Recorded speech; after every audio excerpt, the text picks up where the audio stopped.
everybody. My name is Kingsley Obog, and I'm your host of the KO Disability Chronicles. This week continues my series that I'm doing on politics. As you know, this is election season, so talking about all things politics and how that affects the disabled community and impacts us in our daily lives.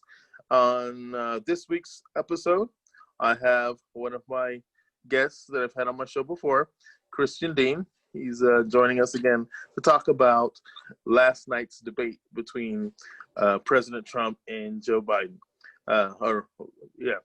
Anyway, go ahead, Christian. What's up, Kingsley? How you doing, man? Pretty good. Thanks for joining me for another show.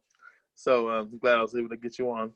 So definitely, I wanted to go ahead and talk about it and just get your thoughts on it and what you thought about it. You know, the debate. We both have interesting opinions on what's going on. All right, go ahead. Well, I never laughed so hard with a debate before. Like, that was certainly entertaining. It was really entertaining. Right, exactly. That's what I was saying. I will say this though, as a person that's kind of an independent and will vote third party any chance he can.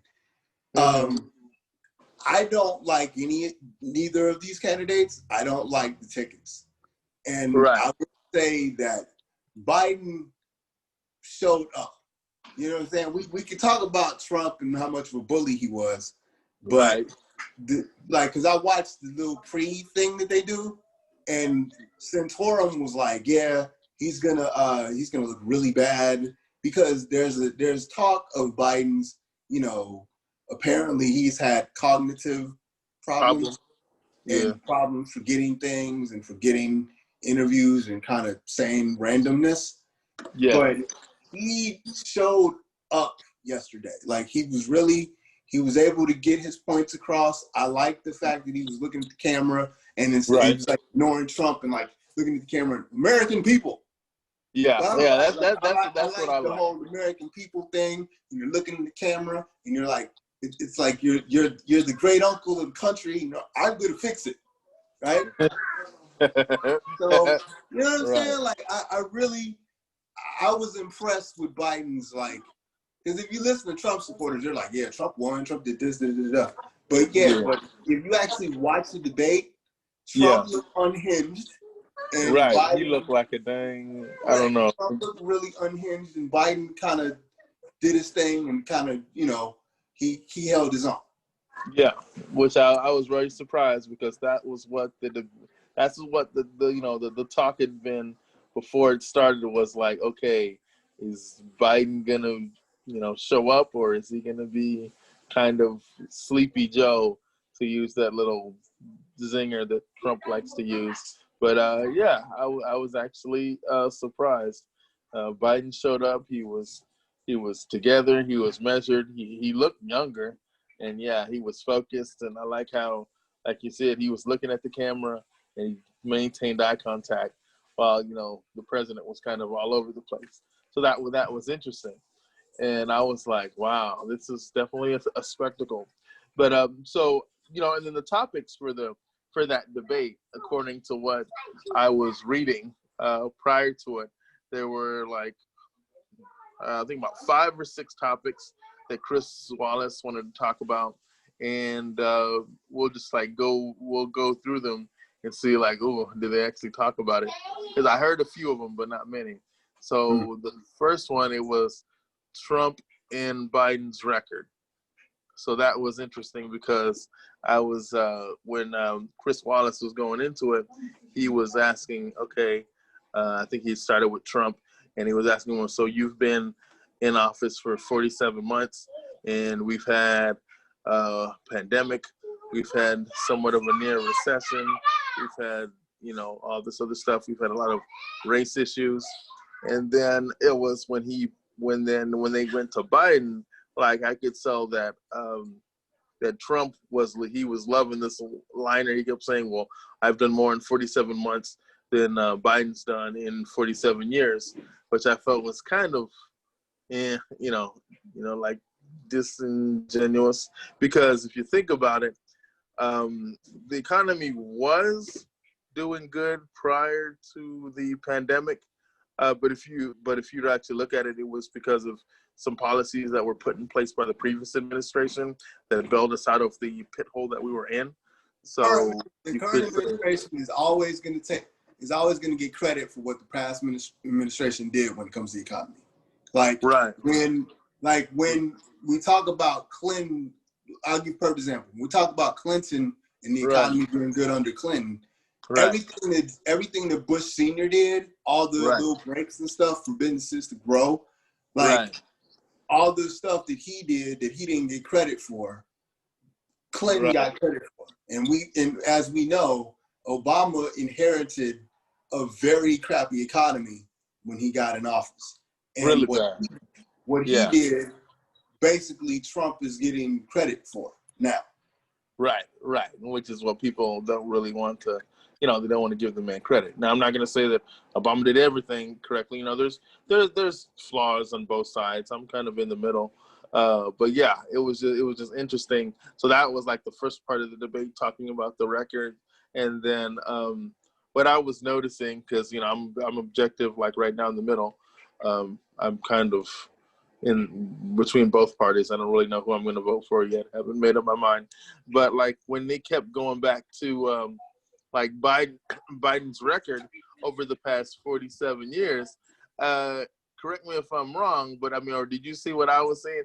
It doesn't really seem like Biden, because especially when they talked about, they mentioned the term super predator, which the Clinton administration and like that was a miss.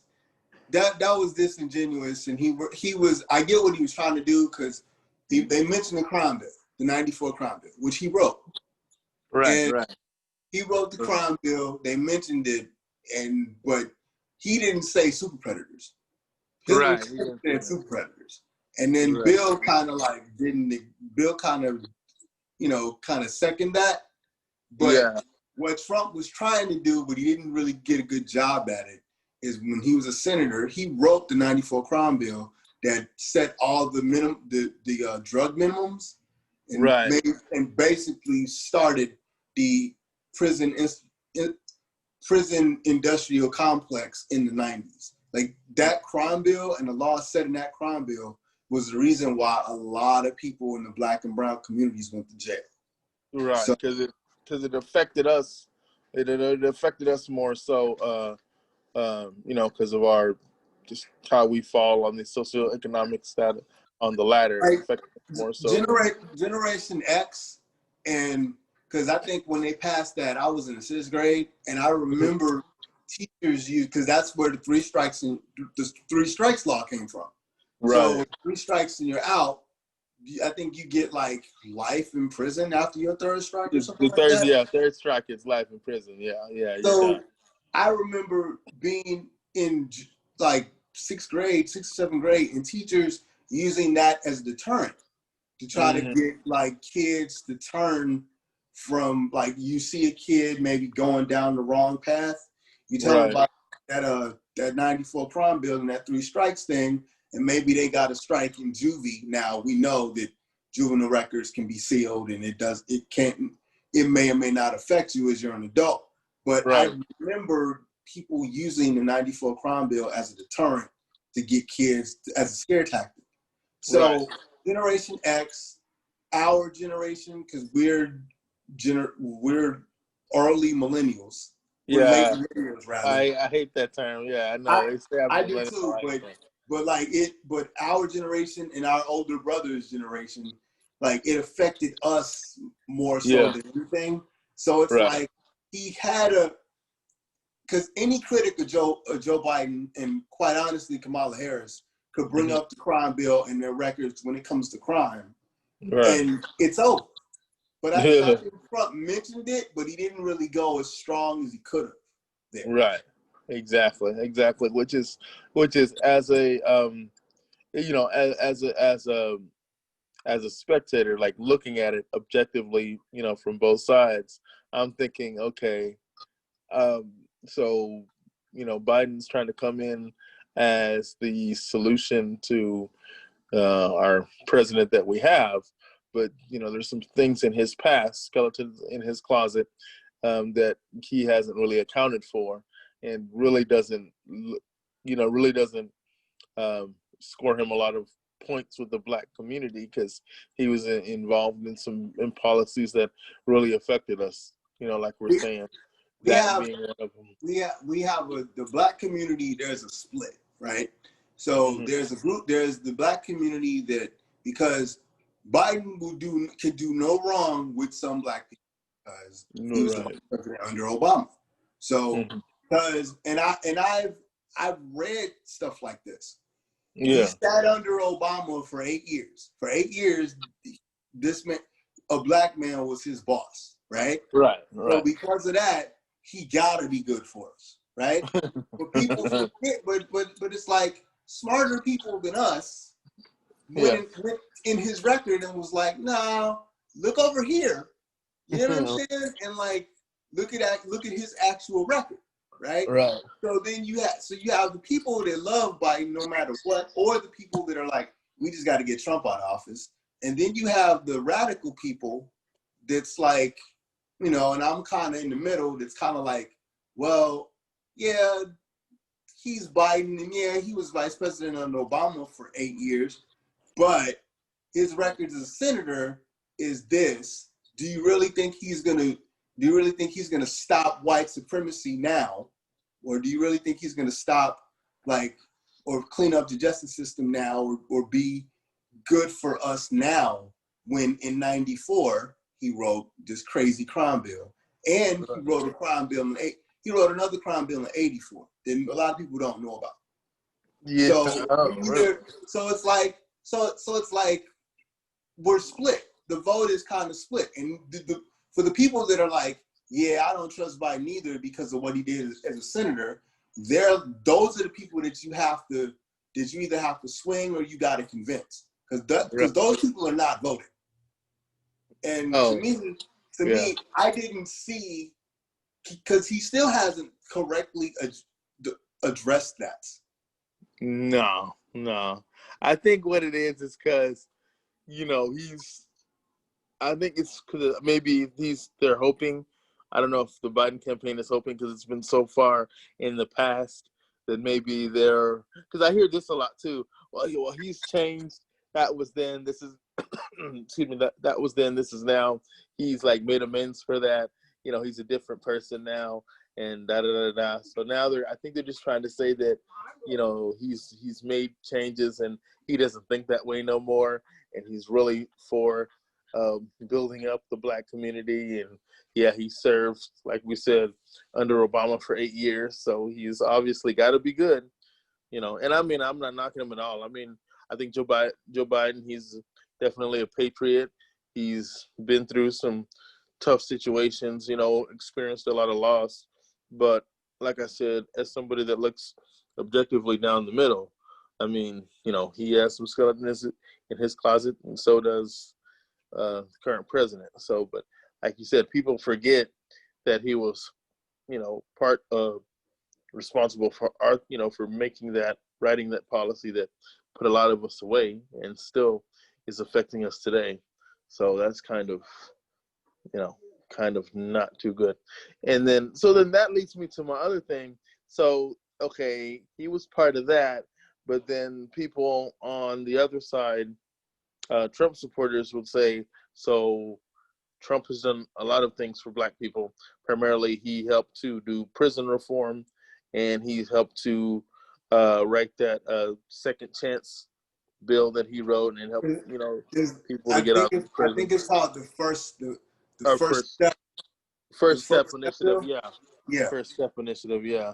You know what I was trying to say. So he wrote that, and so First Step Initiative, basically giving convicted felons a new lease on life, you know, getting out of prison, being able to start their lives over. So that's cool. I mean, that's good.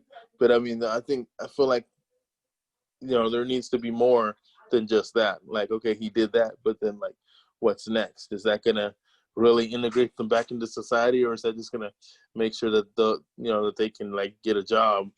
But what if the job's like not even a good paying job? I mean, does it give them all their rights back or just some? So I don't know how far that's gonna go. But so that's kind of interesting right there.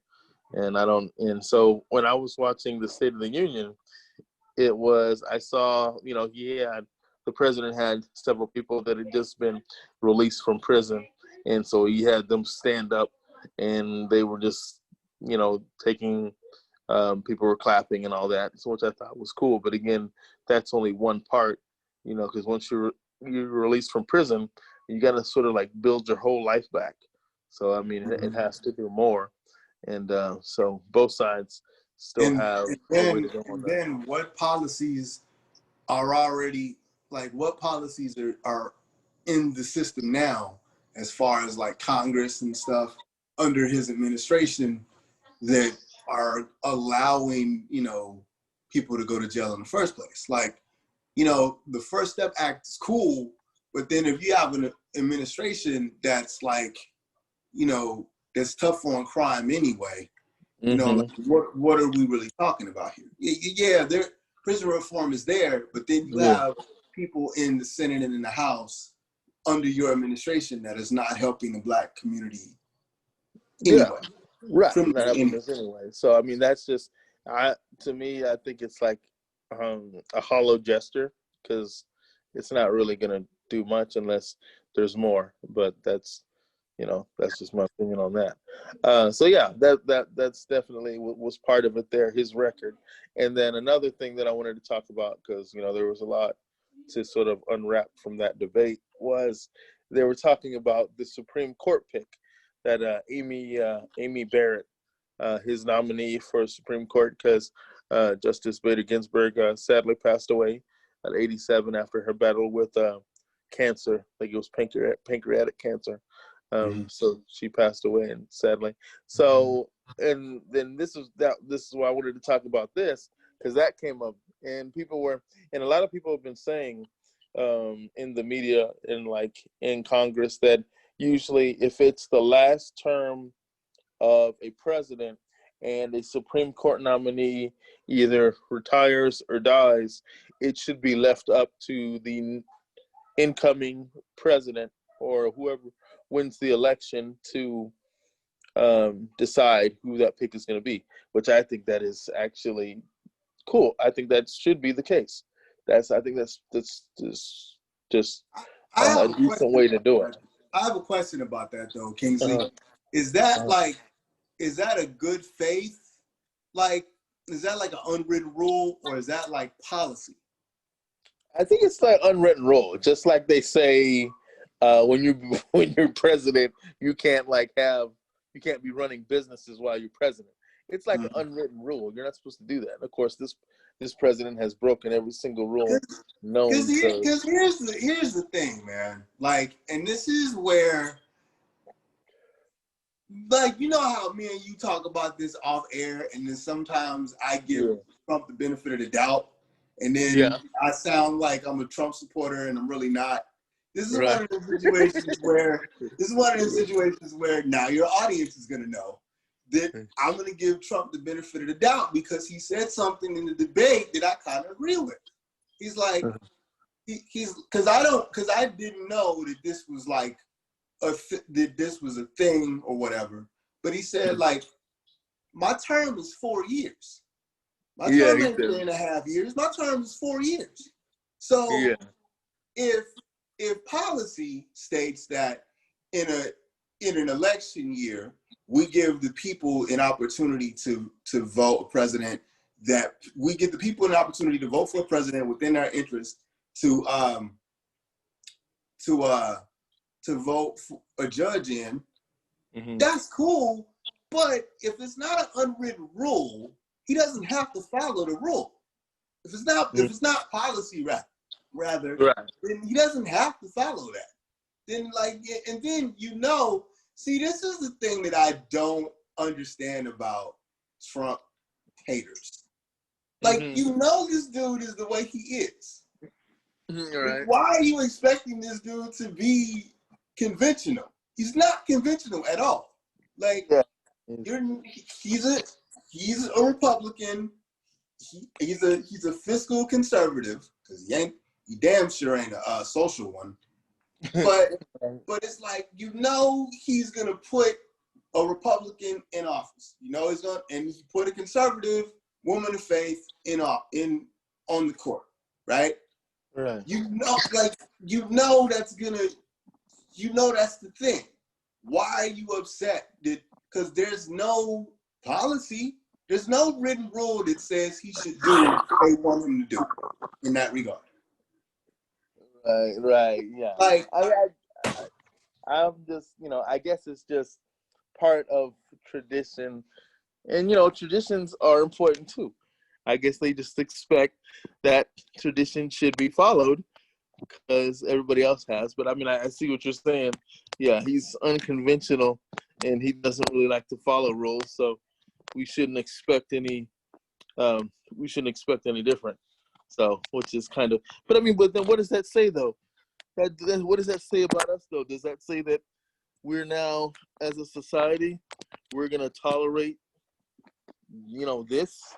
Is that what we're saying? To me, that needs to be written down. Like, in an election year where a president has a chance to leave office, he does not get a chance to make that pick. Like, should write it down. Going back to my original point on that subject, like, that's just another thing. The American people, because I did polls, right? Uh-huh. The American people, when he was running, I actually did like polls, and I actually call people and ask people to like, who you voting for. The number one thing that his base voted. I got a call like that today. Actually, they called today, and it was somebody from some Democratic volunteer. Yeah, we're just calling to see if we can count on your vote for Joe Biden. And I had to tell him, I'm not decided yet. I'm still thinking about it. I wasn't a volunteer. I actually, they how they were doing all the polls today and stuff. Well, they were doing all the polls today, and they were doing all the little, like, I would call and I would do the surveys and stuff, and I'd be like, so who you think you're gonna vote for? And I had to read a questionnaire or whatever. And when you talk to Trump supporters in 2016, the number one thing they talked about was they're tired of seeing, the same old politician stuff. They're tired of seeing the same old Washington stuff. Mm-hmm. This dude is anti-Washington establishment. Yeah. So again, why are you expecting we can talk about having respect for the office and all this stuff. He's not coming in as a politician. He doesn't care about any old traditions. He doesn't care about the prestige of the office. You accepted Republican Party, because now the Republican Party is like, they're all mad because he bombed this. Because people that saw the debate that are not like Trump, like, we have to fight for him, people quietly are saying this dude screwed up the debate royally. Yeah. And it's like, but it's like, why are you expecting? You allowed a non-politician. Mm-hmm. You basically, after realizing that the people of the country, his base was so strong and they were so like anti-Clinton. Yeah. You allowed this man to be your nominee, knowing he's not a politician, knowing how he set up his his campaign. You know he's anti-establishment, won everything. And now you want him to hold some unwritten rule, thing about the Chief Justice Ginsburg's replacement. You know the deal already. Yeah, he ain't gonna be down with that. So people shouldn't be mad. And he's a Republican. It's gonna help the party and his presidency, because again, he's not thinking he's losing. So it's gonna help the party. It's gonna help his presidency if you get a conservative judge in there. Right. So why are you expecting this man to be? Why don't you wait until the election? Why? Why are you expecting him to do that? Yeah, which is interesting. And again, I don't like that man. I don't like Trump at all. But it's like the illogicalness of a lot of these arguments when it comes to him. Why are you expecting him to be any other way? Yeah, right. Because he's not going to be. You're right. And if they hadn't figured it out now, 4 years later, when are they going to figure it out? He's been so not what a normal president we're used to seeing. So why should we expect him to sort of change now and be, quote unquote, a normal president? Why are we expecting him to be like, George Bush he misspoke a lot, but he was generally a good dude. He was generally a professional dude. His dad was a politician. His brother's a politician. He was a politician. Okay. Right. Then you have Obama, because we can say what we want about Bush, but if I met George W. like outside of politics, I'd probably have a beer with him and talk baseball. Right? Yeah, I would too. Yeah. But right. and then if you meet President Obama outside of the presidency or whatever, we listen to rap music and we're talking basketball. Right. The coolest president I've ever seen. Right. Right. And then you have Trump. That's like none of that. Just a crazy white dude not crazy white dude, but just a rough white dude. There've been some questions about that. I know, but I'm trying not to be. I'm trying not to be able to the disabled audience. But you know what I'm saying? Like that dude from Jersey, that rough white guy from Jersey with money. He's always been this way. Yeah, and I mean, people should be used to it by now, actually, because he's been around since like the 70s, 70s through the 80s. He's been around for 30, 40 years. We've seen him on The Apprentice. We've seen him, during going to, fights and shit, boxing matches. We've seen him everywhere. He's been a television personality for dang 30, 40 years. So we've seen him like all the time. So people know who he is. So and they know how he acts. So why should they be surprised now that he's like president? He's never been conventional in any of the ventures that he's been in.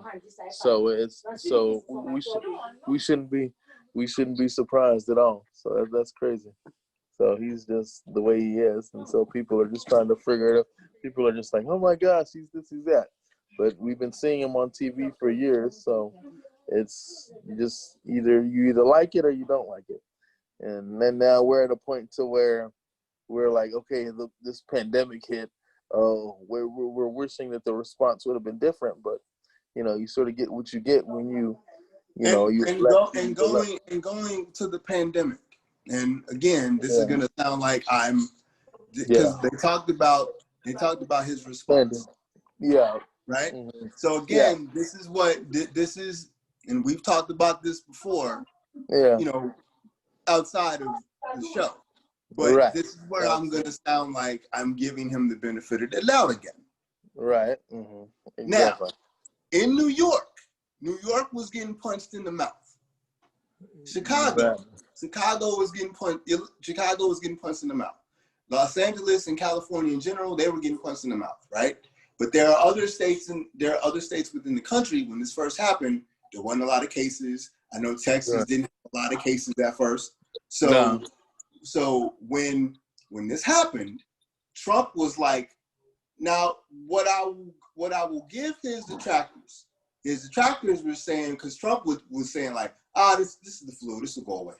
He knew about it in February. All right. And that was the point too. Like on the in the debate, Chris Wallace kept saying like, you knew about this in February, and Joe Biden said it like, he's on tape saying this.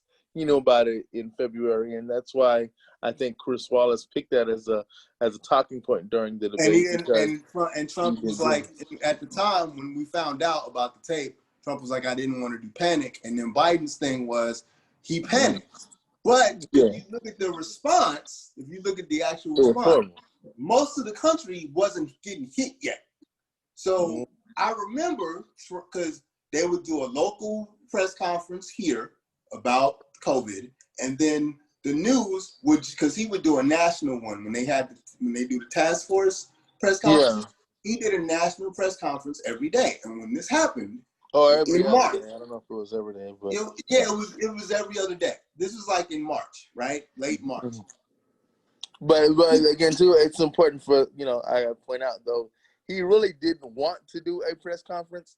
The task force, he was kind of pressured into that because, and again, I'm not hating on nobody. No, I'm just saying what it is. I agree. I agree. Yeah, He didn't want to do that. But yeah, like I agree with his detractors. He could have did better. But he did say in one of his press conferences that this is a state's issue. Mm-hmm. This isn't a federal issue. This is a state's issue. Now, we can argue that that was a misstep, because it was. Right. But, and we could say it's a costly misstep. Yeah, because, like we could say he should have had a national mask wearing ordinance. Yeah. Although I don't know how well that could be enforced. Yeah, we could say that. We could say that was the misstep. But I remember him saying that because of what was happening in other states. I remember him saying that I'm going to let the states handle this. So then when you let the states handle it, you got Texas, you got Florida, you got Arizona. They're like, oh, we're good. Because remember, at the beginning of this whole thing, they were saying, this is like a weather virus. This will all go away when it gets warm. Everybody that's what he was saying. He said he was saying it was going in like February or so. It was going to wash through when we got hot weather. But even some of the doctors was like, because not Fauci, but a lot of other doctors was like, yeah, we're hoping that this kind of goes away after, like this. We're hoping this kind of goes away in April or May. That's why in March when this happened, remember, all the stay-at-home stuff was only going to be like 6 weeks. Right. We're going to wear masks. We're going to do, once we figured out how to do how the mask thing was going to go, we're going to do social distancing. We're going to stay at home. The lockdowns was only supposed to be 6 weeks, right? Right. Exactly. So but other states was like, yeah, we can't do that. In Texas and Florida, they was kind of like, they were doing soft shutdowns. People were still going to church. And we really didn't know that this virus isn't just a weather virus. This isn't a seasonal virus. This is something that's staying here. Right. But yeah, we can say that his response was bad, but then when he tells you, hey, I'm gonna let the states handle this, then that means like local government needs to be better. That he's already told you, I'm not really making a federal anything. This is a state's issue. So that means you're not going to get federal assistance like that. You're not going to get a mask wearing mandate. You're going to get some help, but he didn't want to really give the help that people were asking for. He already told you what the deal was with that. Now we can say that was wrong, but we can't say that, his response was bad. He told you what his response was. Well, I mean, let's back up and be honest here. The reason people say his response was bad was that, first and foremost, people look to the federal government first to sort of like warn them to give direction, right? To give direction. So the fact that now this is like, hindsight 2020. First of all, the fact that he knew about this in February and chose not to tell anybody, that's why people are kind of mad. Because first of all, you didn't tell anybody anything when you first knew about it in February. Now we're like in March.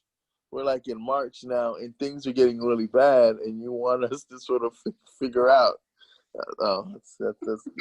You want us to sort of figure out like what to do now. Devin just photobombed you. Yeah, I just photobombed my stuff. Go sit down, little one. Go sit down. So the fact now that we're Go sit down. Go sit down. Say hi. Say hi. Hi.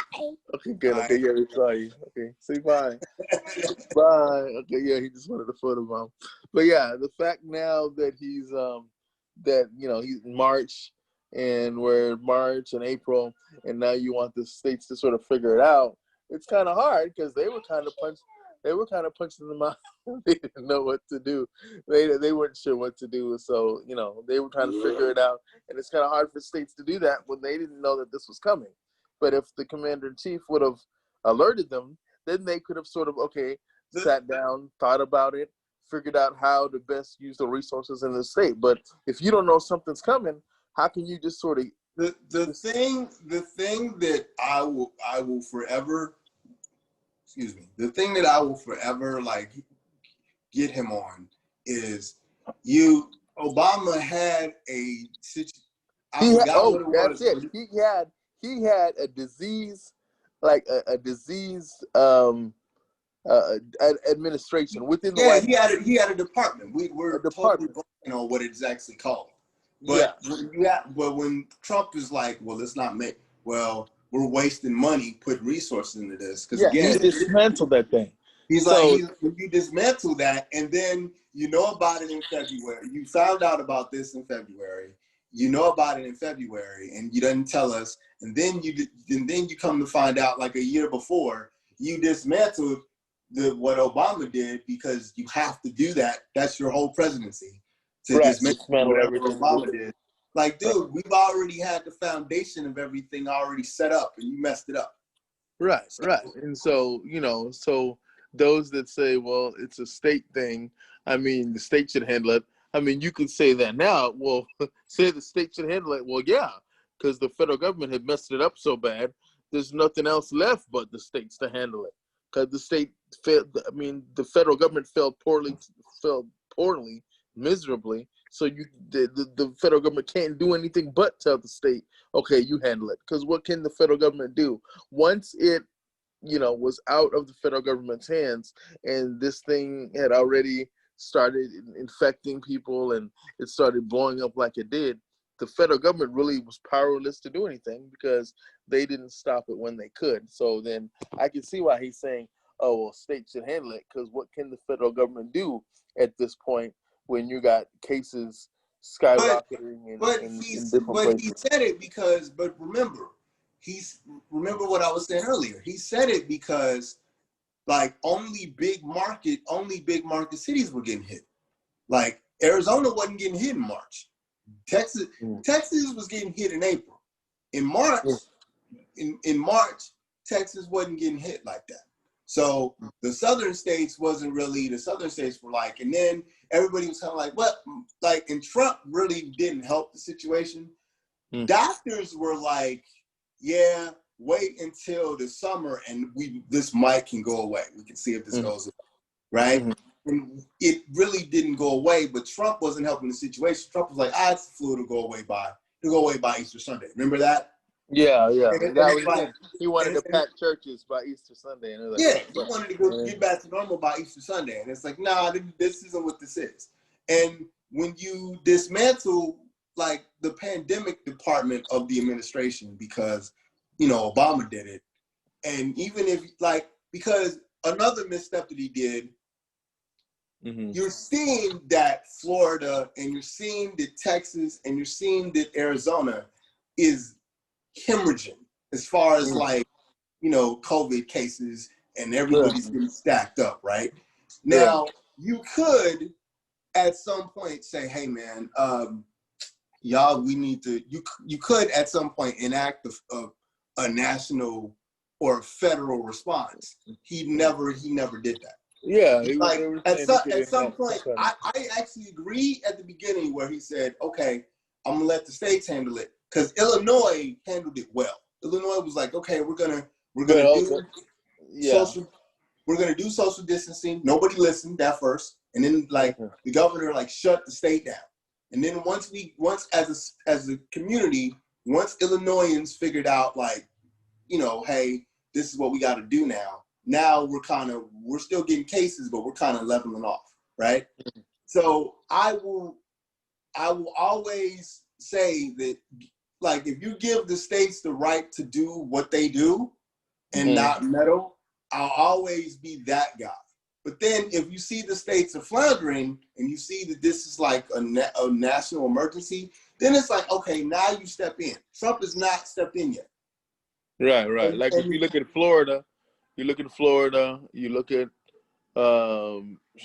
or California, you know, they're kind of having issues, and he didn't step in. He was just Wisconsin's having issues now. You know what I'm saying? Like they're having, like, Wisconsin's bad now. You know, like California's starting to get issues again. You know what I'm saying? Like you can now you can say, hey, we need a federal whatever, and he didn't do that. But and it didn't help that a bunch of people died. More than a bunch, 200,000. But yeah, well, I didn't know the number. You just said the number. Yeah, like when 200,000 people die, and then Trump just throws, we could have had millions of people. Like you don't know. Yeah, you don't know. And the fact that we're just, because, you know, the fact that he's saying, well, we could have had millions instead of 200-something thousand. 200-something thousand is a lot. If you put that in perspective, that 200-something thousand people dying on American soil, that's more than any of the wars put together.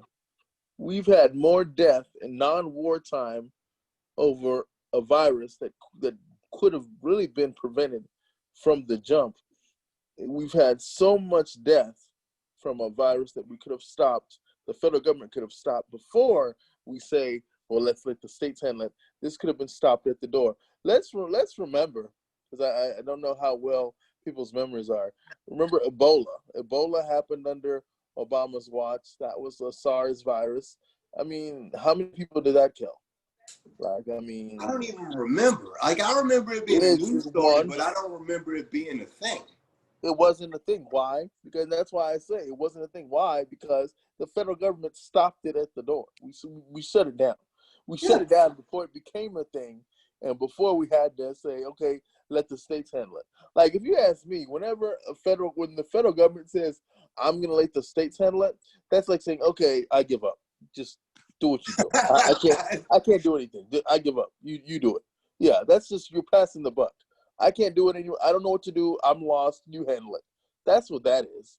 But I mean, because the federal government is supposed to, because the federal government, if you think about it, everything is centralized there with the federal government. We pay taxes to the state, and then that goes to the federal government. You know, our bridges, our buildings, everything, we get funding from Congress that trickles down to the state. Everything comes from the federal government. So that's supposed to be like the, big brother, so to speak, supposed to watch out for. What are we supposed to? But remember, in elementary school history class or civics class, there's checks and balances, to where, because right now we're thinking. Well, right that deals with power. That deals with making sure that one branch doesn't become too powerful. Like right now, we're worried about the executive branch becoming, the end all be all, which is the president. So checks and balances are just to make sure that each branch has equal power.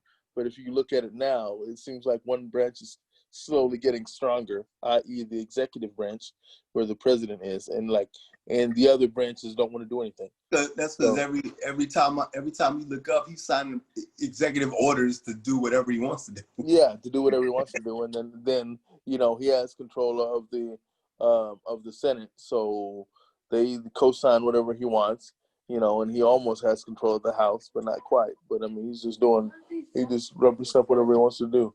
I'm busy. What? Busy.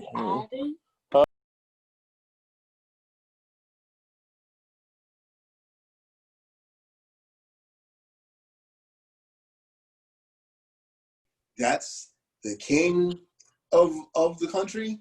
We treat the presidency like the king of the country. And sometimes, it's good to have a president that tells us, gives us direction. Sometimes I feel like you know better. Yeah, And we're in a pandemic, and it's like people still don't want to act right. Right. But, that's just human nature. I think that's why you need a government that's going to, when they see that the people ain't acting right, you need a government that's going to step in and say, hey, you're going to do this and it's for the greater good. Otherwise, there will be consequences. Because sometimes people don't know how to act right. You would assume that everybody would just, use common sense. But like, my mom always says, common sense ain't that common sometimes for a lot of people.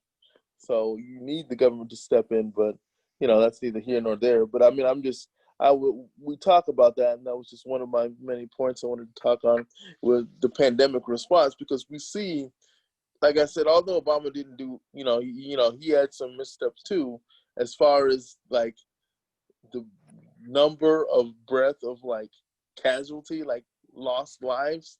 We didn't have that under the Obama administration because they understood their responsibility to warn people in time so as to minimize damage, to minimize what would happen to the American public. And so that's why with Ebola, it's not really a thing. People don't really think about it because it was cotton time. But that's just sort of Obama thought. Obama was much. I'm not gonna say Obama was smarter than, but Obama thought ahead. How many people Trump doesn't think ahead? Right, that's the problem. That's the problem. Trump goes with his gut. Trump doesn't think ahead. Obama thinks ahead, thought ahead. Like, yeah. Trump's reactionary. Right. Obama's not reactionary.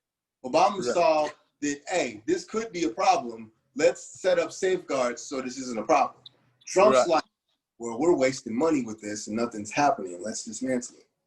Right, which is a big misstep. That's the misstep. A big misstep that cost a lot of people.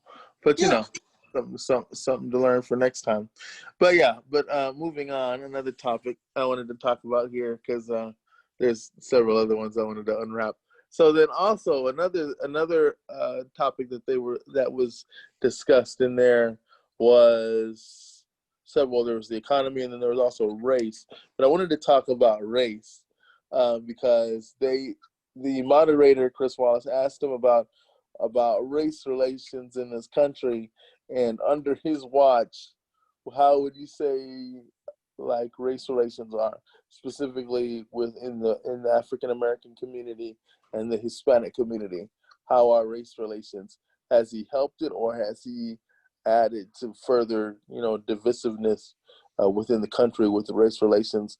And they asked him about the George Floyd situation, and then all these. Did they even get to that point? Oh yeah. No, that was the point where he said, "Stand back, stand down." They asked him about would he denounce these hate groups? Yeah, that was the topic he was talking about. So that was the topic where he was where he said stand back, stand down, or stand by. No, what was it? Stand back, stand by. He made that stand back, stand by. Okay. Yeah, stand back, stand by. That was where it was like, what? I didn't hear that when it happened. Like, because I think we were talking about it like right after that, and CNN had mentioned like the Proud Boys and stuff, and I was like, I put it on my DVR, so I rewound it. I YouTubed it again. Like I YouTubed the end, and I was like, okay, what happened? And then when I heard it in context, now he's never, again, this goes back to what I was saying earlier. Like another point, Trump's racist. Okay. Well, I don't say that. Okay, hold on, people. Now that is his view, not mine at all. Hear me out. Okay. This is my opinion, Christian's opinion, Pushing Wild Black's opinion. Okay, that's my show, right? Right. It's my opinion. It ain't Kate. It's not the opinion. Not KO Disability Chronicles opinion. I am neutral. I am totally in the middle. So go ahead. His campaign was built on immigration, illegal immigration, and helping working class and lower the middle class white people. Okay, so when you build your campaign on that, and you say, and you're basically anti-illegal immigrant, and you're basically anti-legal immigrant, you're anti-Mexican, you say that Mexicans are rapists and criminals, that gang members that bring crime in, right? This is the foundation of your campaign. Right, exactly. Right? You have, we're gonna go a little before his campaign, right? The seeds of his campaign were the following. President Obama, a black man, got presidency twice. Somewhere in the presidency, like in the middle of his presidency, or in the second term of Obama's presidency, the Tea Party was created because there was a segment of white America, Republicans, that felt like the Republican Party let them down, right? So they started their own party, offshoot of the Republican Party, won seats in Congress. The Republican Party saw this and was like, because they didn't want Trump either, but the Republican Party was smart. Trump traveled everywhere. Trump went everywhere, went to all these little small towns, went to all these little white towns, built the wall chants, all this stuff. And they saw it. The Republican Party saw it, right? Because what happened with the Tea Party, they re-embraced the Tea Party, the radical side of the party. Right. And they allowed, like, the Make America Great Again people. They allowed the alt-right people. They allowed, like, the radical people in their party got a home. You see what I'm saying? Like, they got a home in the Republican Party. That's Trump's base. His entire base is that. And there were people that were kind of, we don't really, we're tired of seeing the same old. But his party was based on radicalism and xenophobia. So of course he's not gonna denounce when he's not reading a speech or a teleprompter. When he's not reading a speech or he's not reading a teleprompter, of course he's not gonna say that I denounce white supremacy. And I'm gonna say this to all the people that really don't know how to, because again, this is gonna sound like giving him the benefit of the doubt, right? If you listen to that clip, if you isolate the clip, right? He asked the question about white supremacy. Are you gonna denounce white supremacy? And Trump, and he kept saying, who are you talking about? Trump was like, what are you talking about? And then everybody, and he was like, sure. He's like, sure. Then they're like, so what do you want? What is their names? What do you want me to do? Right? So then they're talking. So Chris Wallace is talking, Biden is talking, and then Biden says Proud Boys, right? So no. Chris Wallace said no. Trump said, give me a name. Then Chris Wallace said the Proud Boys. And then Biden said the Proud Boys. And then that's when Trump said the line, right? Yeah. All you have to do, if you're like a Trump person, all you have to do is say, oh, that was a miss. When he said the line, all you had to do was say, oh, he misspoke. Yeah. He misspoke. But then because you know, like when he's off the cuff, the craziness comes out. He says the crazy stuff. So again, knowing that, all you have to do is say, "Oh, he misspoke. He didn't mean that." But nobody said that. Nobody in his camp said, "Oh, he misspoke." Because again, the party knows how he got in there. Like I'm watching CNN and we're all shocked, and it's like that's how he got in office. Then in Charlottesville, because they bring it back to Charlottesville. In Charlottesville, he was talking about Antifa.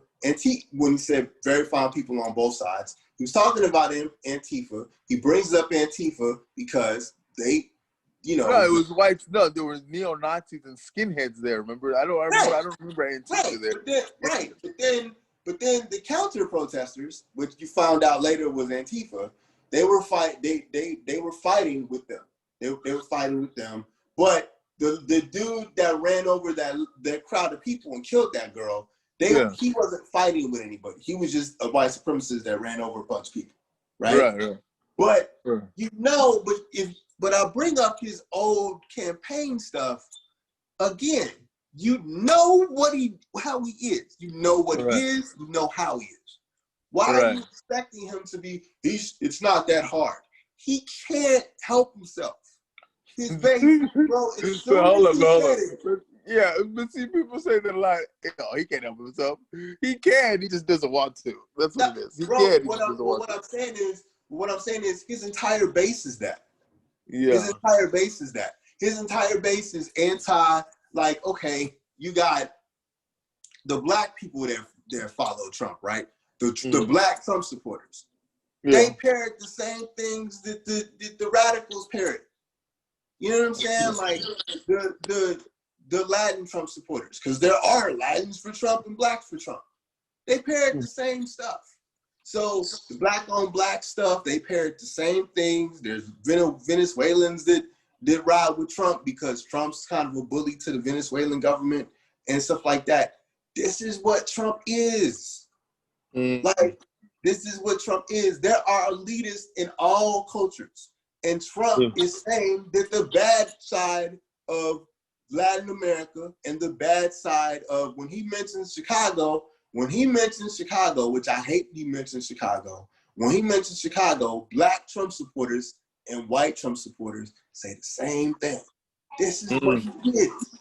So it's like, why are you expecting this dude to, he's never going to say directly, unless he's on it, because I've heard him say, I denounce white supremacy. Yeah, but he was reading from a teleprompter. But you're reading a speech. Off the cuff, he's never going to say that. Because off the cuff, they understand, like the Proud Boys understood completely. Like, off the cuff Trump is real Trump. Yeah. And like, why are we expecting this man to be any different than what he showed us? What did my interlude say? When somebody shows you who they are, believe them. He's been telling us for more than 3 years, 4 years. He's been saying 4 years. This is what I am. Believe me. But we somehow think that because he has a couple black friends, you know, famous black friends with money, we somehow think that because he got sworn in. He got sworn in the presidency that he's gonna change. That his whole reason that he got in office in the first place is gonna differ now. No. Like, what are we doing? So there are some that thought, well, he'll just grow into the presidency. Nah, you're either a politician or you're not. And he's not one. And he's not. He's not. Which a lot of radical black people. Like, he's racist or he's the way he is. Again, that's Christian's view. There, not mine. Again, this is my opinion. Trump is the way he is. Stop expecting him to not be that way. Right. Exactly. Yeah. Now, hold on 1 second, people. We're gonna take a little commercial break. Stand by. Hold on. Okay, here we go. Hello, people. We're back. A little commercial break. So, we were talking about. Go ahead. The white supremacy. Right. Situation. Right. I'm just not as angry as everybody else. Like, it is what he is, man. Like, he built his whole campaign on that. Yeah. And you're embracing the party, Democratic Party, the Republican Party rather, is embracing that. They embraced it.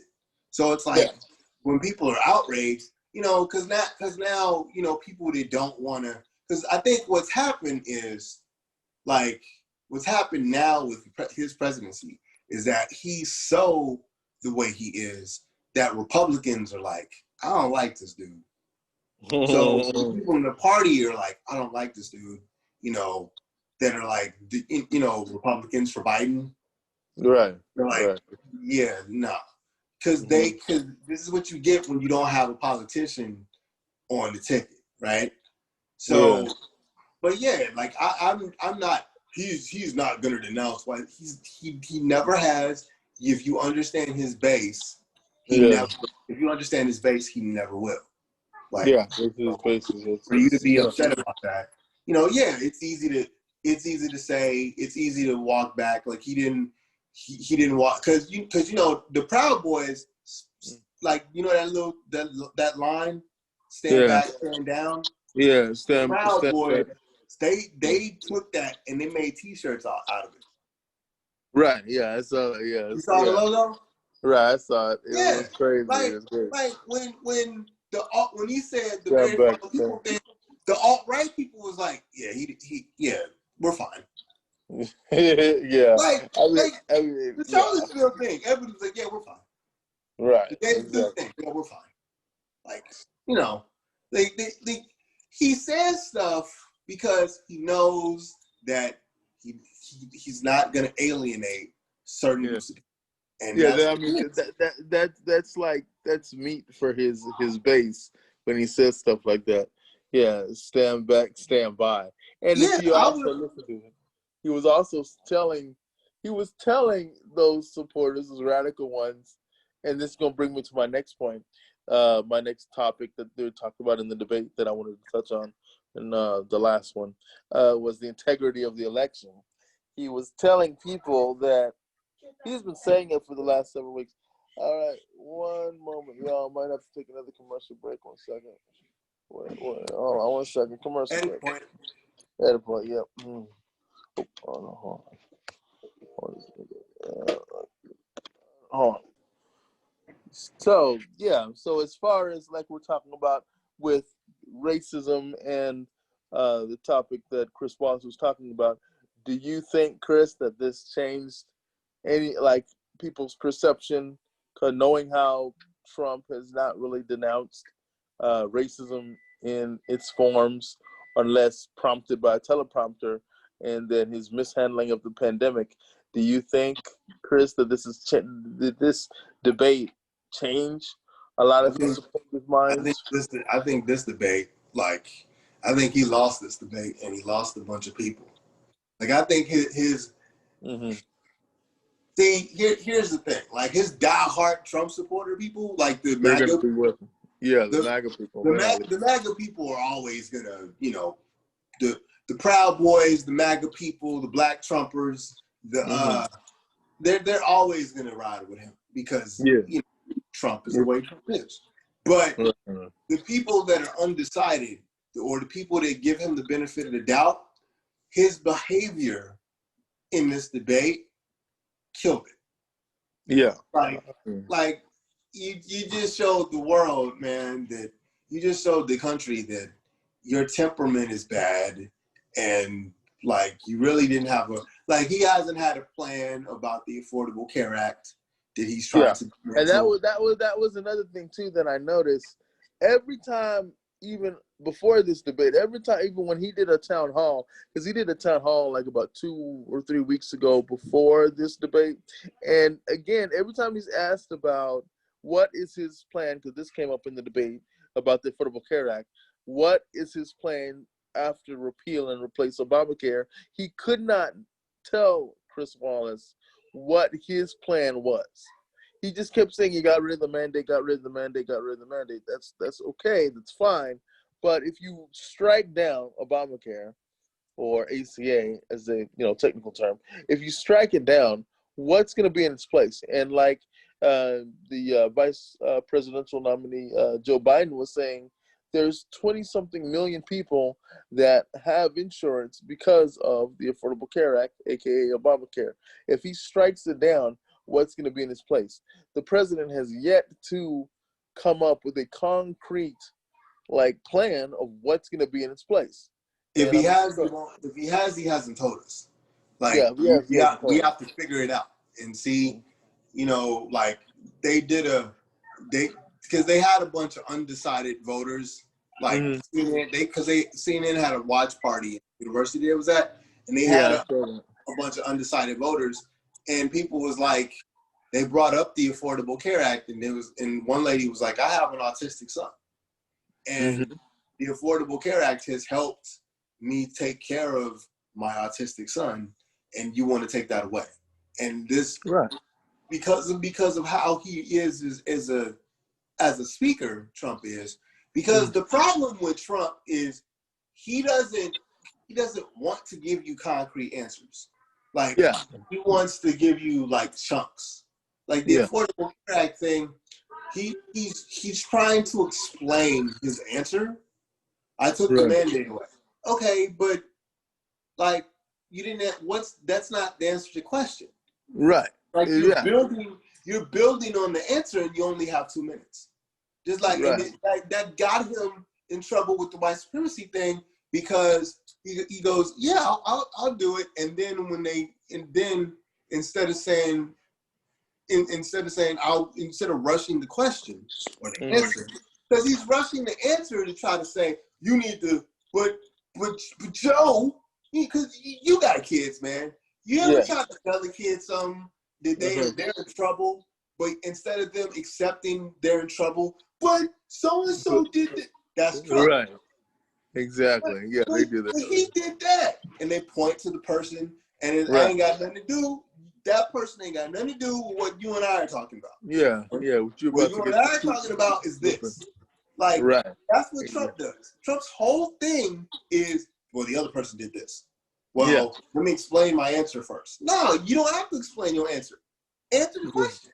Right, it's the question, and he could not answer the question of what he's going to do, and when he, repeal and replace, and then that makes me. I want to go back a little bit, because that brings up that point about the Supreme Court nominee, Amy Barrett, nominee that he's nominating for the Supreme Court.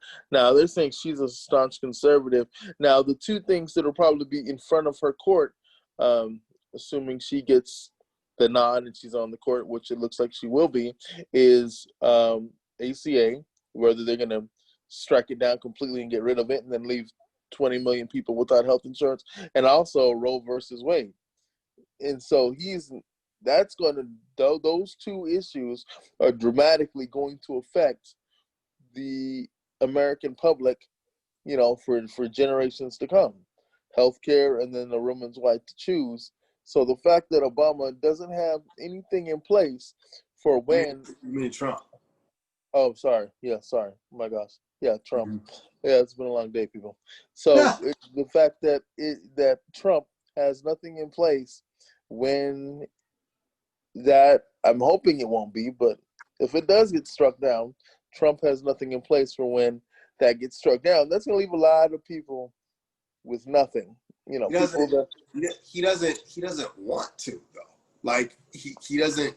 His plan is, I'm going to do whatever I have to do in regards to dismantling what Obama did. Yeah, that's been his whole. He doesn't care about the affordable. Matter of fact, from a socialistic standpoint, because they were talking about, because Trump's thing is to bash his opponent, right?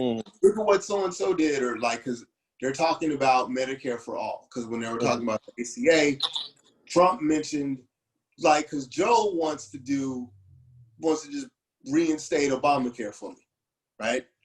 And and I'm cool with that, because again, you used to sell it, like your license. Oh yeah. So you know more. I'm an insurance agent, so I sell. Yeah, you know more about the nitty gritty of it more than I do. As long as you keep the requirement away, you know how Obama had the individual mandate.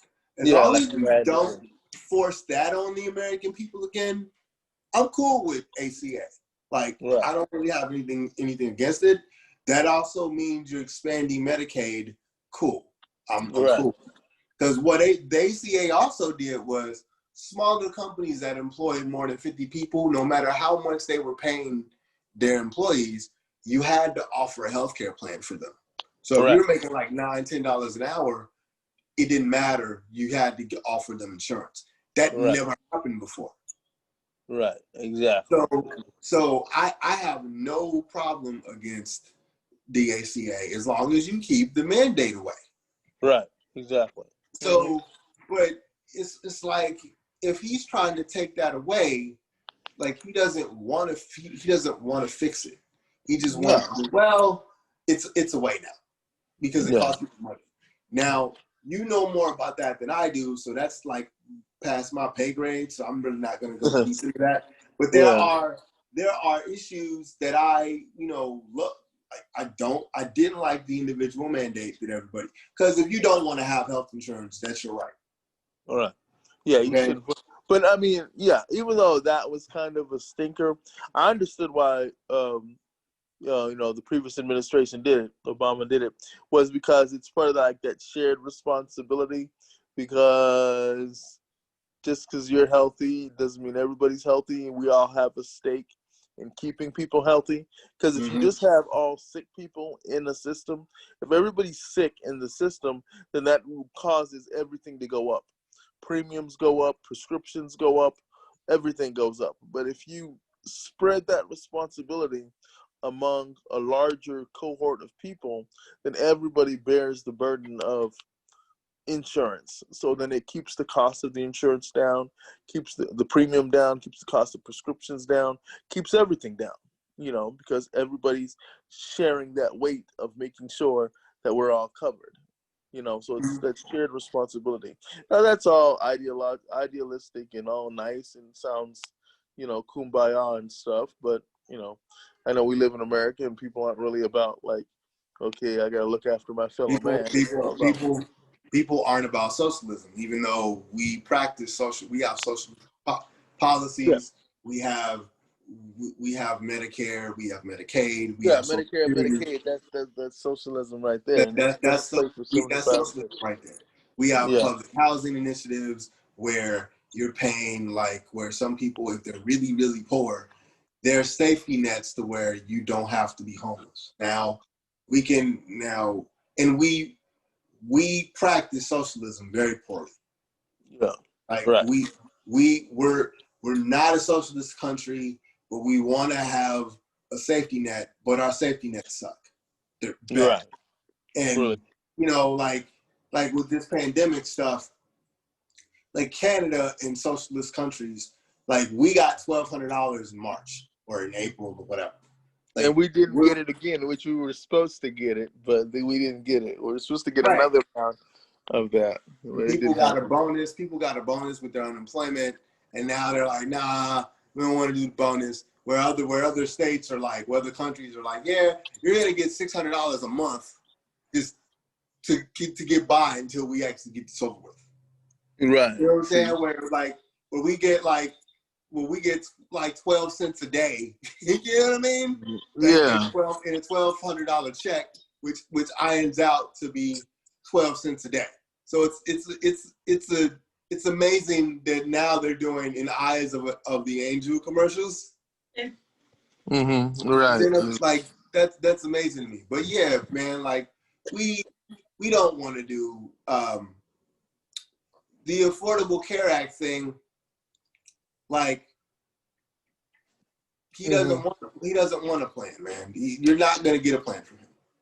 No, he just wants to just do away with it and then have people just sink or swim, which is really kind of sad because a president should, again, I don't endorse one way or the other. I'm just saying, as somebody in power, you should definitely think about making sure that, you take care of your fellow human being here. But, if he does away with it, hopefully they figure out something.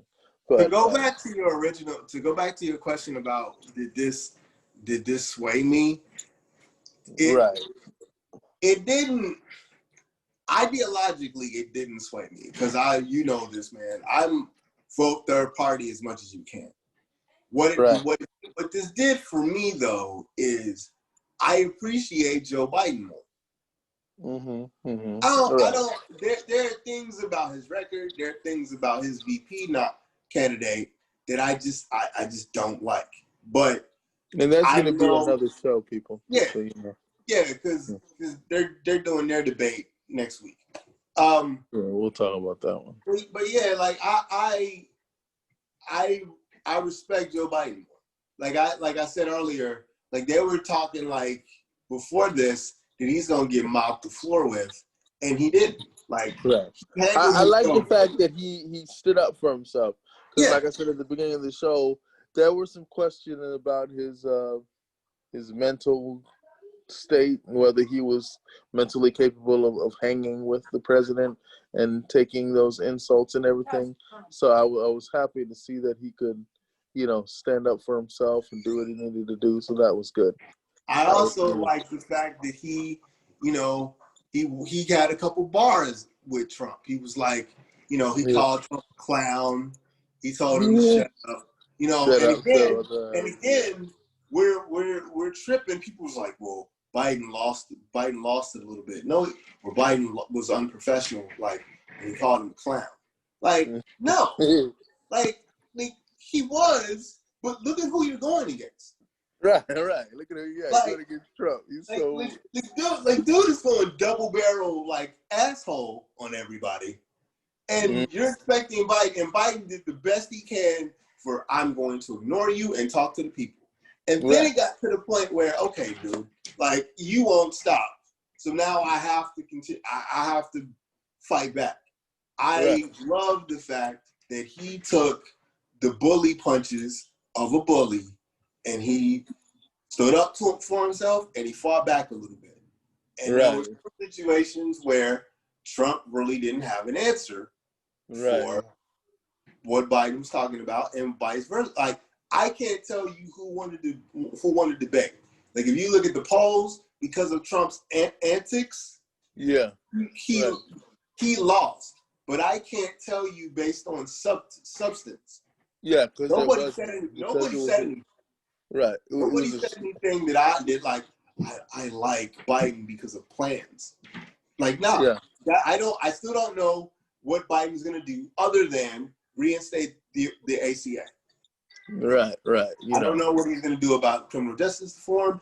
I just know that he's gonna try to like unify the country. I don't know what that is because you know we've had racial problems, some of which he started in the 90s, but we've had racial issues since before Obama was president.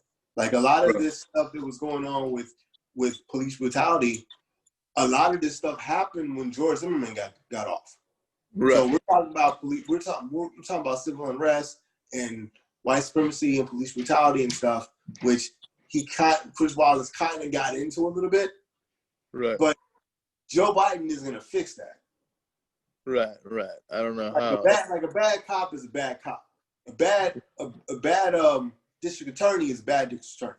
A bad attorney general is a bad attorney general. Like period. Like Breonna Taylor, the Breonna Taylor situation was going to happen whether Trump is in office or not. Right, exactly. Because that was happening before. Okay, so you know, like we can talk about unity all we want, but nah, bro, like that's not what it is. But if we want to get back to normal, like I'm more comfortable with us getting back to the baseline of politics and the baseline of attitude. I do think with Trump's presidency, you're the undercurrent of crazy white person that don't like anything that's not them was happening when Obama was in office because they felt like a Negro's in office, and I'm not going to say the other word, okay? So they felt like a black man's in office, so we're mad. So now Trump just made it okay. Like, I understand you're mad. I'm going to capitalize you're mad. And now it's cool. It's cool for you to be mad. And now it's like, hey, be mad now. So, like if we can get, when those people don't feel empowered, if Joe Biden can make those people go away, or those people feel less empowered. Well, they're not going to go away. They're just going to be. Well, like Joe's still white, okay? Yeah. Joe Biden is still a white dude. So if these people are like, well, I don't like Joe, but Joe's a centrist, and Joe's not going to be, because one of the things that they brought up was with Trump loved to bring up is Trump's a centrist, Trump's not a Democrat, but your party, because he's like, he's not going to be the leader. The party is going to be the leader. What does that mean? The party is, because remember he was bringing up radical left, right? Mm-hmm. He's saying, Trump was saying the party is going to be radical left. AOC is radical left. Antifa is radical left. Defunding the police is radical left. Joe is embracing radical left ideology. Medicare for all, going back to the health thing. The Medicare for all. Right. They talk about that's Kamala Harris thing that she adopted.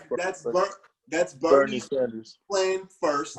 Yeah. Then Elizabeth Warren Elizabeth Warren was saying it. Then Andrew Yang was saying it. Plus he was doing the freedom dividend. So when we're talking about radical left and socialism, the party is shifting that way. Joe's like, no, I'm not that way. I'm in the middle, but I like what we did with Obamacare. I'm gonna reinstate Obamacare. Right. So going back to my original point, if Joe turns the crazy white person that's angry, if Joe makes them calm down, it's like, oh, Joe's not a crazy leftist, right? And if we get the white moderates to be, or the racist people that they racist, but they really don't want to, they're not like, I'm shooting guns in the woods and stuff. If we get those people to be like, okay, cool, to where they can keep that racist stuff to themselves and they don't feel alienated like when Obama was president, then maybe we can get some of this nonsense out of here. Right. We can get back to a sense of normalcy. Like maybe we can get some of the crazy, some of the random racist stuff that you see, like all the Karens and stuff, that all the Karens that want to call the police on black people for doing nothing. Maybe that'll stop. Yeah, right, exactly. That nonsense will stop. So you can keep them from being less empowered. That's what I'm secretly hoping for. I don't like none of the candidates, but I'm more confident now in voting for Biden because he was able to get his point across. He stood up to the bully, and maybe if he's in office, we can get all this other nonsense to stop. Yeah, to go away, because that's what I think what people are really looking for, and that brings me to my last point here for the evening. Is Chris Wallace talked about the point. He said, as far as the election, he asked Trump, is he going to be comfortable with we're talking about the integrity of the election is what we're talking about, people. So Chris Wallace asked the president, will he be comfortable with the outcome of the election? And that's always been a sticking point. Like all these news outlets have asked him, are you going to be comfortable with the outcome of the election? Are you going to maintain the integrity? And the president has continued to say and stoke this idea that the election is rigged, that if he loses, it's, it must be some kind of plot or something like that, which I don't, I just think it's just far out there. I'm not surprised because he's, this is what we've come to be used to over these last 4 years. But he talked about that. It's the integrity of the election. Do you think, my question is to you, do you think that the integrity of this election is at stake with the way that the president keeps saying that this election is rigged and that if he loses, it must have been something went wrong? And they also mentioned in the debate, said that there were several ballots several Trump ballots that were found in a trash can in 2016. I mean, do you think all this is really? Do you think there's anything wrong with our election system as it is? Do you think? I think that this has never become a problem until Trump. And I think that Trump is one of these people that he embraces the radical right, like we've been saying, and he embraces conspiracy theories. And I think his base embraces that as well. And what scares me is, one, the popular vote doesn't matter. Meaning, I've watched 2 elections now in my lifetime where the popular vote, the candidate won the popular vote, lost the election. I've also seen an election where states have become undecided. Like Florida was undecided because of ballot issues, and then they happened in 2000 with Bush v. Gore. You know, Gore won the popular vote but lost the election, and then it happened with Clinton. And the swing state was ironically Florida, where George's little brother is governor. Right. So we saw that happen. We're still, and it took months for them to, they called Bush the winner, but it took months for them to make the decision. Right. That's going to happen here. Just because it's a pandemic, you know what I'm saying? People are mail-in voting. There's a lot of people that are mail-in voting. There's a lot of people that will do mail-in voting versus going to stations. As a matter of fact, I'm one of them. I'm going to do a mail-in ballot. What scares me, though, is there are people that are going to, because when he told his supporters to go to polling stations and watch, and he talked about stand by. You're right, to stand by. Yeah, to stand by. When he told his followers to go and like just watch how they vote, and he brought up the pollsters and stuff and how the pollsters were kicked out. One, if you like, because that was debunked. It was like, okay, you can't just go to a polling station to an early voting thing and just watch voters. That's not how they do it. So that's not how they do it. That's not do it that way. So that's why they got kicked out. So what I feel is I'm scared that voter intimidation is gonna be a thing. Yeah, me too. Like if he loses the election, like I can see him having a scene, but honestly, I mean, I envision what it's gonna be like because this president has mentioned that if he loses, he's not going to leave, and I've never heard that before. I think it would be hilarious. I think we're going to see, if he loses, which I think is going to happen, I think that the Secret Service or federal agents are going to make him leave. And we're going to see it. We're going to see him get handcuffed, and we're going to see him walk out of the White House in handcuffs and be forced to leave. I'm not worried about that. Like I said, I'm worried about voter intimidation, specifically in areas where there's a good mixed population. Because I don't think Trump supporters, white Trump supporters, are going to go to inner city to like suburban hoods or certain parts, certain districts, and just protest because safety reasons. But I do think like in situations where there's a mixture of people.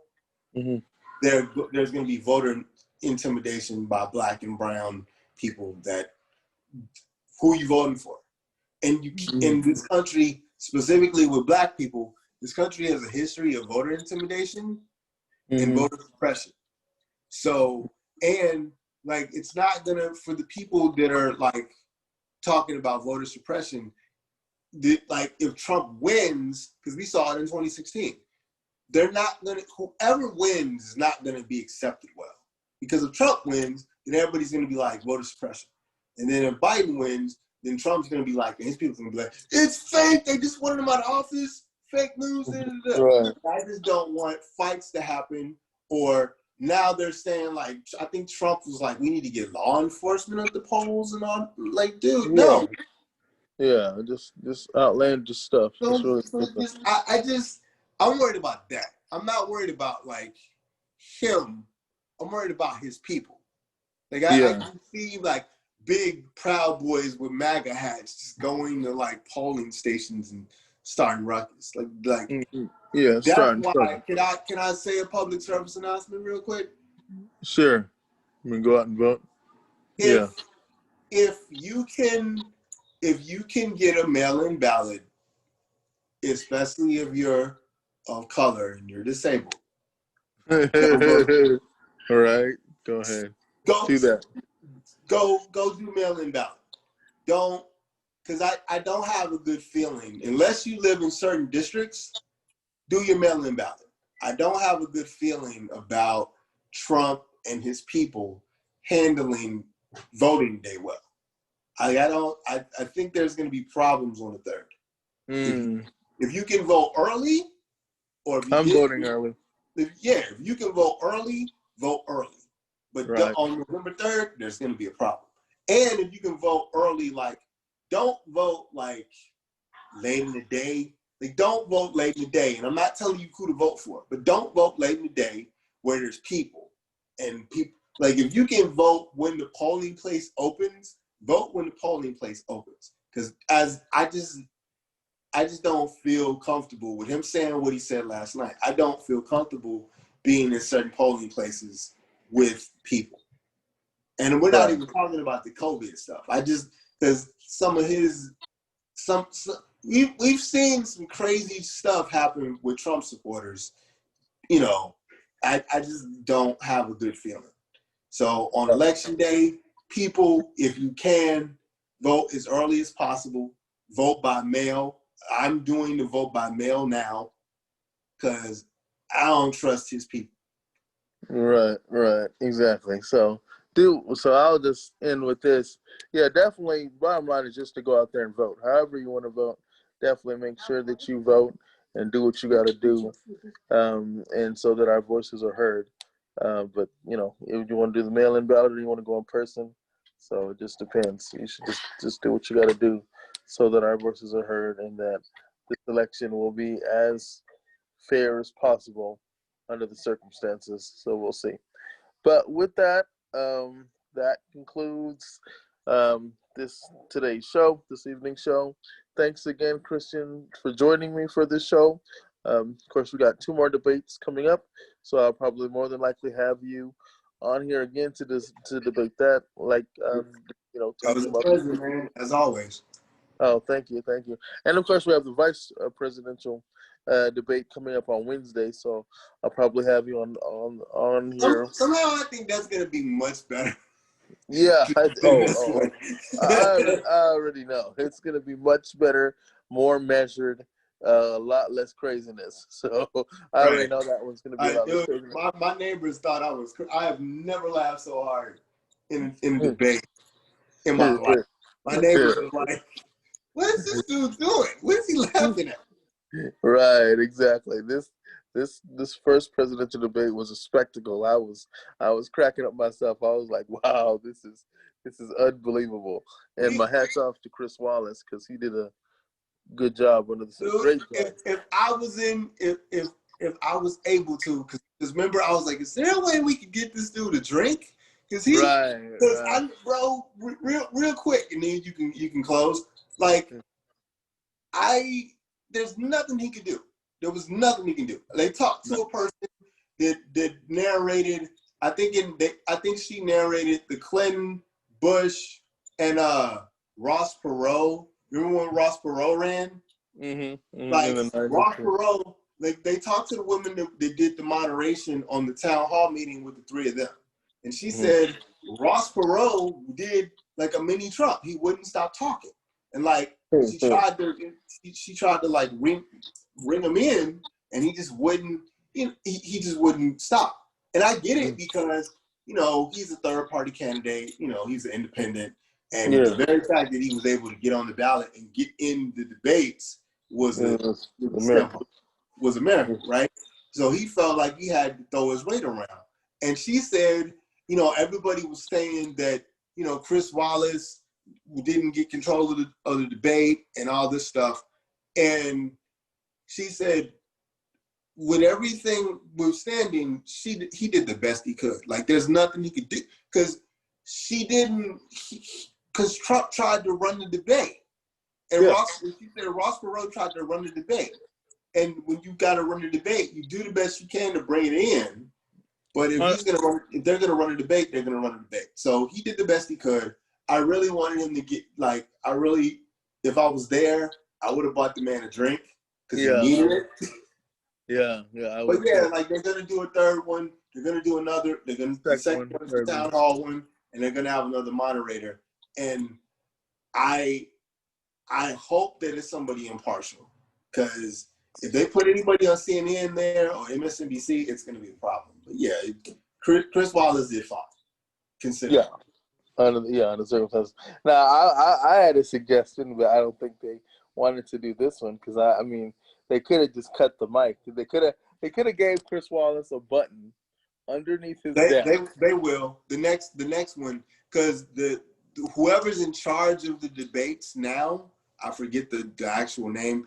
They pretty much said that now they're gonna make it to where everybody will get their 2 minutes. So they don't know if they're gonna cut the mics off or what.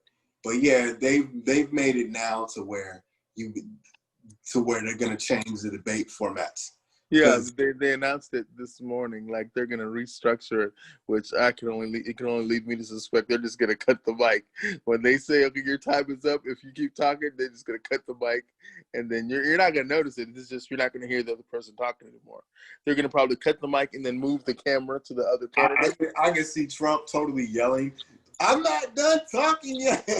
Yeah, and then when they cut his mic back on, I was still talking and they cut my mic. Oh my God! Yeah, he's probably he's gonna act out a little bit, but we'll see. It should be interesting. But yeah, I'll definitely probably I'll have you back on here for that. And then on Wednesday, the vice presidential debate. So stay tuned, people. But again, thank you, Kristen, for joining me. That wraps up another episode of the KO Disability Chronicles. Politics here. Again, this will be up on my YouTube channel, my Instagram, my Twitter page, and Facebook. And I hope you all tune in and watch it. Definitely leave your comments. Love to hear from you. Thanks again, y'all. God bless and take care. Thanks, Christian. Thanks, take care. I'll have you on my show again probably next week. All right. Okay.